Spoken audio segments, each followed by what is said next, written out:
All right, I just wanted to showcase our apartment slash hotel that we've rented here in Benicarlo, Spain. This was rented through a service that is provided for veterans and widows or widowers of veterans, and it basically acts as a booking site. So we booked it through there. But yeah, as you can see, as I walked in, we just had the couch here.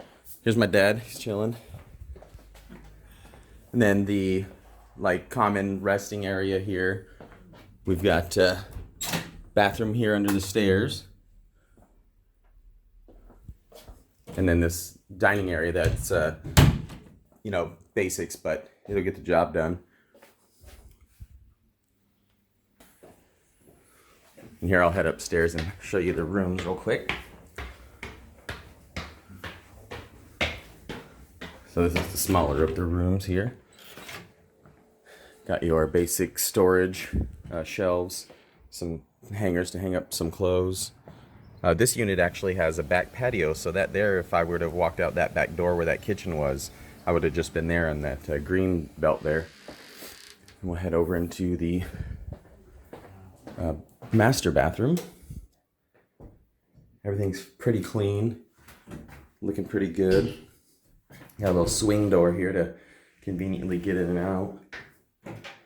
Got your bidet there. Good luck with that.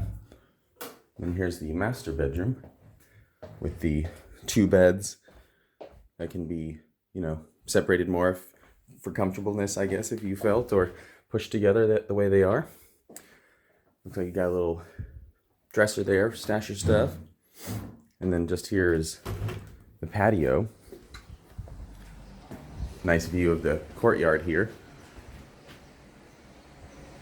Yeah, pretty basic spot. It's pretty quiet here right now. We're here in April. It's April 29th, so it's not crazy busy, but the weather's nice. I will leave the link for this booking site and also the link for the hotel itself in my description of the video if anyone's curious. And thanks for watching.